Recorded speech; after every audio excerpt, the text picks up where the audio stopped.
عورت کے ساتھ دنیا میں ہر زمانے میں ظلم ہوا۔ کچھ معاشروں نے عورت کو قوام بنانے کی کوشش کی، ان معاشروں نے کبھی ترقی نہیں کی۔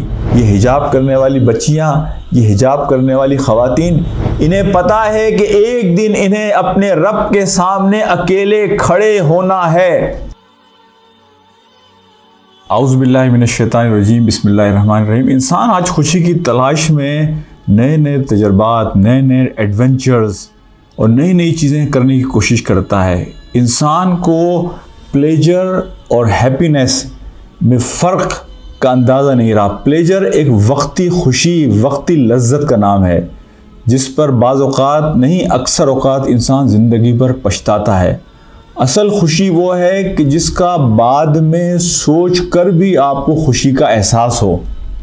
عورت کے ساتھ دنیا میں ہر زمانے میں ظلم ہوا، یعنی عورت کو اگر آپ دیکھیں، مرد نے نبی پاک صلی اللہ علیہ وسلم کے آنے سے پہلے جو عورت کا حال تھا کہ عورت کو کوئی حیثیت حاصل نہیں تھی، عورت کا کوئی مقام نہیں تھا۔ مغرب یونانی فلسفہ اس زمانے کا جس کا توتی بولتا تھا، اس فلسفے میں عورت کو انسان ماننے سے انکار کر دیا۔ اس فلسفے نے یہ سوال اٹھائے، عورت کے اندر روح بھی موجود ہے یا نہیں؟ میرے بھائیوں، دوستوں اور ساتھیوں، اس وقت بھی عورت کا مرد نے استحصال کیا۔ کچھ معاشروں نے عورت کو قوام بنانے کی کوشش کی، ان معاشروں نے کبھی ترقی نہیں کی، کوئی تاریخ میں کوئی بڑا نام پیدا نہیں کیا۔ میں تو یہ بات کہتا ہوں کہ آپ کا وقار اپنے جسم کو چھپانے میں، دور جاہلیت میں انسان ننگا ہوا کرتا تھا، مرد اور عورت ننگے ہوا کرتے تھے۔ دور جاہلیت میں ننگا پن ایک اچھائی سمجھا جاتا تھا۔ آج معاشرے کو اسی ننگے پن کی طرف لے کر جایا جا رہا ہے۔ حقیقت میں جب انسان سیولائزڈ ہوا ہے تو اس نے لباس کو اختیار کرنا شروع کیا ہے۔ آپ اپنے جسم پر لباس ڈالتے ہیں سیولائزڈ ہونے کے لیے، مہذب ہونے کے لیے۔ یہ تہذیب کے خلاف ہے۔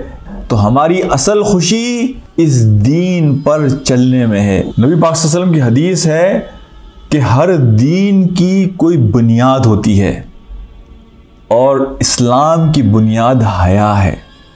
حیا اس چیز کا نام ہے کہ وہ کسک، وہ تکلیف، وہ چبھن جو آپ کو محسوس ہو جب آپ اسلامی نقطہ نظر سے اللہ رب العالمین کی نافرمانی کر رہے ہوں، اللہ کے حکم کے خلاف چلنے کی کوشش کر رہے ہوں۔ حیا نام ہے اس خلش، اس کسک اور اس چبھن کا کہ جب کوئی غلط کام کرتے ہوئے آدمی اپنے اندر محسوس کرتا ہے اپنے رب کے حوالے سے۔ یہ حجاب کرنے والی بچیاں، یہ حجاب کرنے والی خواتین، یہ بظاہر آپ کو لگتا ہے کہ یہ دقیانوس، یہ شاید اسٹون ایج کے لوگ ہیں، لیکن میں آپ کو حقیقت بتاؤں کہ یہ اللہ کی دعائیں ہیں۔ انہیں پتا ہے کہ ایک دن انہیں اپنے رب کے سامنے اکیلے کھڑے ہونا ہے۔ انی ظننت انی ملاق حسابیہ۔ اسی وجہ سے آج دنیا چاہے انہیں کمتر سمجھے، دنیا انہیں چاہے اسٹون ایج کے زمانے کے لوگ سمجھیں، انہیں پتا ہے کہ انہیں ایک دن اپنے رب کے سامنے پیش ہونا ہے۔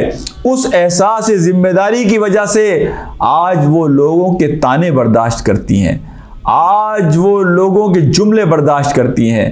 آج معاشرے میں جس طرح انہیں لک ڈاؤن کیا جاتا ہے، وہ ان تمام چیزوں کو برداشت کرتی ہیں۔ اس دنیا کی گرمی انہیں پتا ہے کہ جہنم کی گرمی سے بہت کم ہے۔